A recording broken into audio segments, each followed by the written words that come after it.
Your company is about to launch an OTT channel, over-the-top, direct-to-customer channel that is exclusively featuring Chinese-based content. So can you briefly tell us what that is about? Well, in America right now, that business is exploding. It's going to be a $34 billion business in a couple of years. And there are channels launching all the time.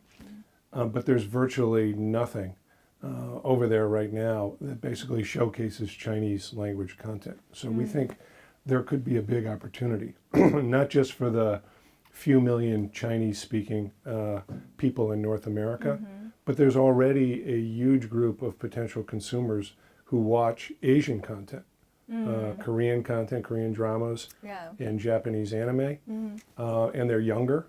And we think that audience is primed to see a vast body of content that is undiscovered to them right now because there's virtually no Chinese film or television content being presented over there. So we think that we can take that content, we can program it to this younger audience, we can put younger hosts in, American and maybe Chinese American hosts in, who can sort of explain the content and make it cooler and more relevant.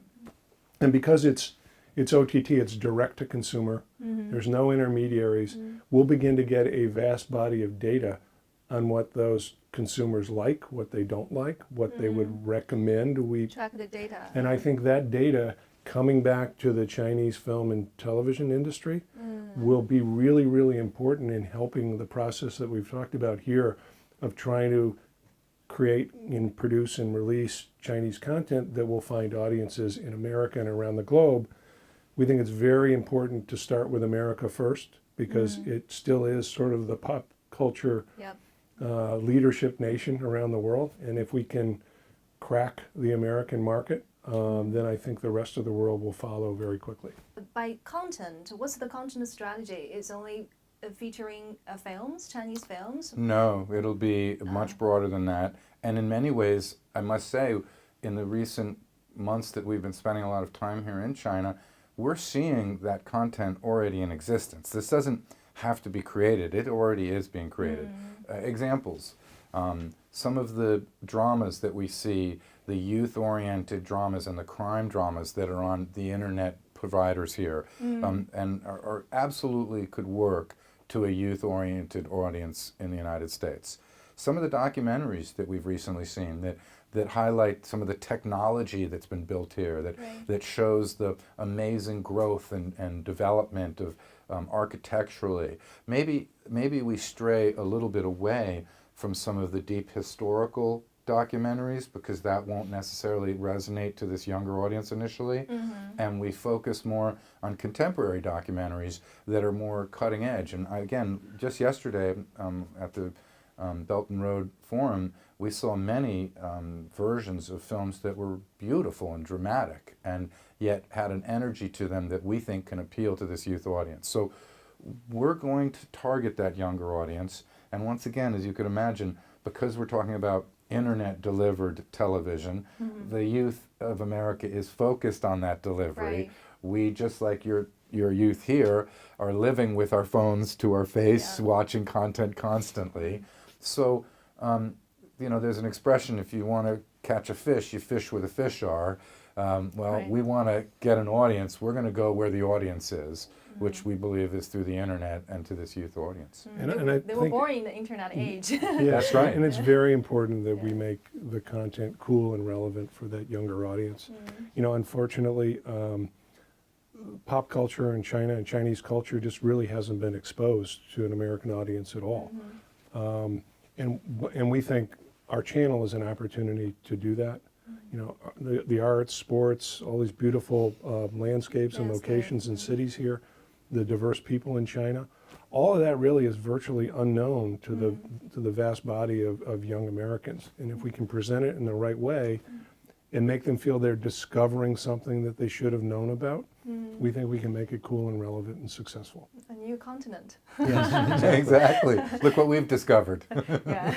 And also, do you have to localize the content and repackage the content? In some instances, that may be needed, but in other instances, the right host that has an audience already built in, because we would get hosts that that have an internet following that maybe is on YouTube or something like that, the right host can help to set and position a show, and then the consumer can enjoy it for what it is. So in some instances, I'm sure there might be a pacing and different editing, but I must say, I see plenty of existing content in my experience that's wonderful. We just need to create a vehicle to expose it.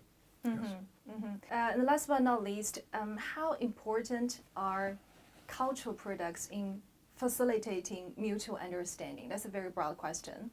I think it's very important. It is frustrating to me that as an American, we know so little about China still.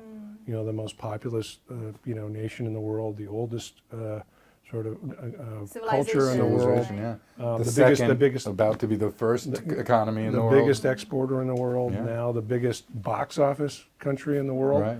And most Americans know almost nothing about China. You know, Chris, to add to that, we saw yesterday at this forum an international film festival that was launched in Germany that is a China-based film festival. And they were quite excited by it. And as the two of us saw this, we looked at each other and said, we should try to help facilitate something like that in the United States. Yes. And we also have talked in the past, there's every year a big film market in the United States called the AFM, the American Film Market. And all the Chinese buyers are always there. But one of the things that we haven't done in the past is create maybe some panels and some seminars that really feature Chinese producers while they're in America, give them the spotlight they deserve, have the American press there, just like we're here today. Right. That kind of reciprocal approach is how you, I think, build long-term harmony between our two countries, frankly, but also a really dynamic business between our two companies. Well, the other thing I did when I came here is it was a 35th anniversary trip with my wife. So we went to the World Internet Conference. He got married when he was 10. I got married a long time ago. But we spent a week and a half after that traveling around China, and we went to some areas that American tourists don't normally go to. We went to the Yellow Mountain, which we found to be amazing. Yellow Mountain. Yeah, Yellow Mountain, and it was amazing to go to some of the sites where Ang Lee shot Crouching Tiger and the bamboo groves. And then while I was there, I learned that the Yellow Mountain was the inspiration for the planet in Avatar, James Cameron. Yep. And I was just kind of shocked that I didn't know that beforehand, and most Americans didn't know that. Right. And it's our goal to get Americans to know that as quickly as I'm possible. sure you can do this. Right.